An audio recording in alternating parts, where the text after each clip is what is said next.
Hi. I see you guys have met Mace, so I'm going to do a little quick intro here to Mace. Now, the background behind Mace is this. I was in Holland for a day. I had tested a number of dogs that was at the facility there, and the owner happened to be there. And I said, look, I want to see some gangster dogs. I said, show me something. Anyways, he brings this dog out. At the time, the dog's name was Mike. Big, impressive looking dog. What happens? You're about to see what happens. So I'll let you watch it, and then we'll go from there.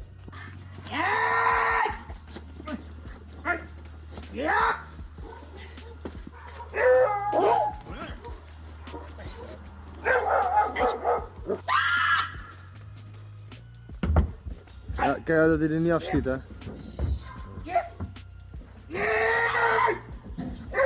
Okay, so as you can see, you know, he's big. The suit that they had me in was very old. It was extremely painful, and I like to feel the dog. Maybe not that much, but I do like to feel the dog, you know, especially the day after. It's always worse, not right away after, it's worse the day after. My arm looked ridiculous.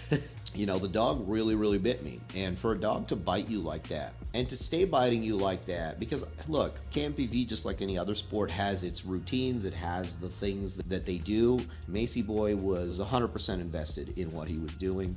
He was biting with maximum level of force. After that, you know, we negotiated a little bit and we came up with a price that was mutually agreeable. And I said, you know what, even though Mace isn't exactly the kind of dog where, you know, I can sell that dog to anybody. I can't sell that dog to most police departments. I can't sell that dog to most individuals. There will be somebody for Mace, make no mistake. But I knew that he would be a good challenge for me. He would be a lot of fun for me, especially in the wake of my sensational video on Dutch Shepherds. I said, you know what, let me bring one back and let me show people a little bit about what I'm talking about. And Mace has so far lived up to everything I've said about Dutch Shepherds. Terrible idea to get one unless you really know what you're doing. But he's a fun dog. I like Mace a lot, actually. The more that I spend time with him, I really like him. So I'm gonna let you guys watch a little bit about my first week with Mace so far and how that's been going. All right, guys, so we're a couple days in with Mace. The episodes of aggression at the fence have significantly decreased. There's a huge component of resource guarding involved in his behavior. So it's super important that we generalize.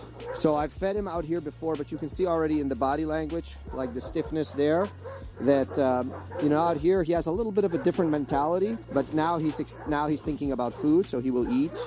One thing that happened with him that I have to be cognizant of was in the beginning when I was feeding him, and I had video of this. I don't know if we're going to recover that video. One time when I was feeding him, I had to withhold the food a little bit like this, just so I could reset because it was falling out of my hand, and he became very aggressive.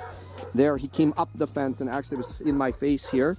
So that's something to be aware of. He's also very resource guarded. So like if food drops, so like there's food on the ground there. So if I go down, you get this behavior. Already way better.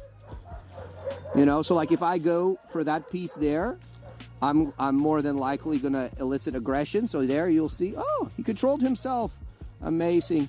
And you can already see like today his eyes are a little bit softer. He's showing a nicer behavior. Oof. So stuff like this, like if I move around here, it elicits aggression. You can hear him growling there, yeah? Yeah, there it is. And right now, the game is to wait him out, you know, until he feels a bit better.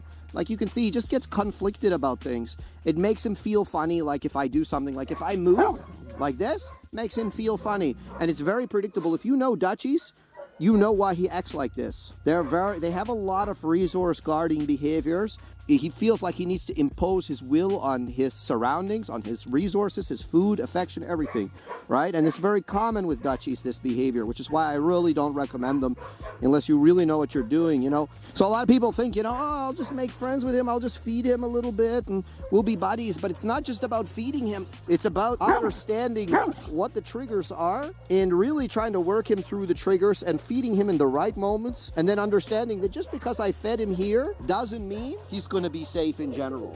Up, just establishing some basic patterns of compliance and reward delivery.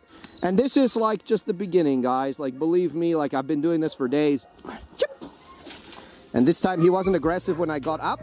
Now I go down, and I desensitize him to these moments. And I want him to have a nice mentality about me, but I'm doing this up, down, moving around, showing him my back, making sure that he sees all the different pictures of me. I'm feeling very optimistic about, how easy it might be with him. A lot of people don't understand. With a dog like this, he's 3 years old. He's used to getting what he wants. And, he can cause a lot of damage. And you have to understand this.